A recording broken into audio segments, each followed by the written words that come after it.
on the web, and in your hands. This is MDI TV. What images come to mind when you think of swine flu, SARS, or other infectious disease outbreaks? People wearing face masks is one of them, right? But do those masks really make a difference? Take a look at this video of a woman coughing. A technique called Schlieren optics lets you see a jet of air shooting out a yard or two from her mouth. Here's the same view, but this time the woman's wearing a standard surgical mask.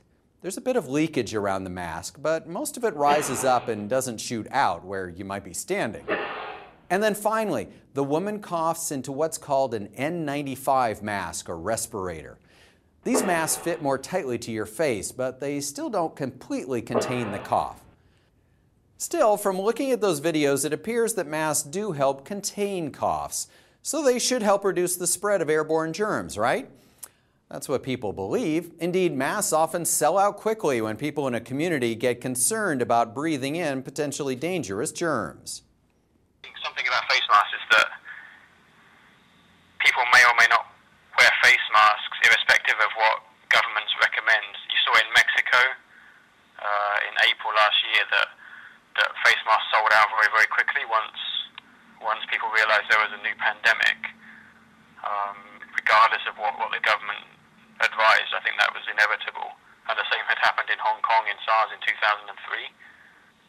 People kind of want to do as much as they can to protect themselves when there's some uncertainty about what's happening with a new infectious disease epidemic.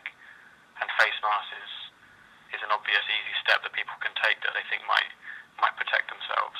Dr. Ben Cowling and colleagues at the University of Michigan have studied face masks, and they recently combed the medical literature to get a sense of all the evidence on whether masks actually reduce the risk of spreading infections.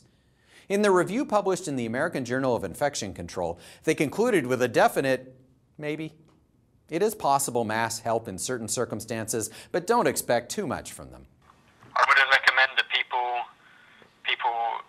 buy face masks for regular influenza.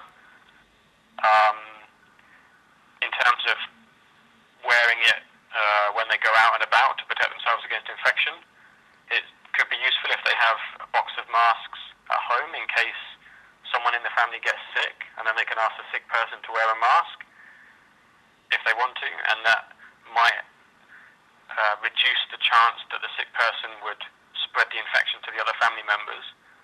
But if the sick person or other people in the household are children, then it can be a bit difficult.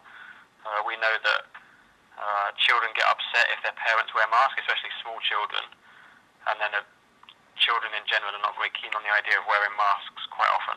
Another review produced by the International Cochrane Collaboration came to a similar conclusion, that masks may offer some protection, but people often don't wear them consistently or correctly. The Centers for Disease Control and Prevention guidance on flu prevention does not recommend masks for most people, and just says that people working around infected patients may choose to wear a mask if they want to. One concern is that masks may give people a false sense of security, and so they may get careless and ignore other recommended actions, and perhaps even increase their risk of infection. What are those recommended actions? Well, they include washing your hands frequently with soap and water or an alcohol-based sanitizer. Forget about those antibacterial soaps. Remember, the flu and many other airborne infections are spread by viruses, not bacteria. And those soaps may well do more harm than good by encouraging bacteria to evolve stronger defenses against drugs. Use a tissue or cough into your sleeve. If you cough into your hands and then touch someone, they may not be happy with the result. Avoid touching your eyes, nose, and mouth. That's where viruses break into our bodies.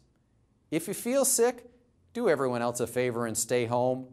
As for your family and housemates, even a few feet of separation can make a difference. Masks rank below those other measures, so don't feel like you need to join the mob at the healthcare supply store when the next bug comes to town. I'm Andrew Holtz, MDI TV News.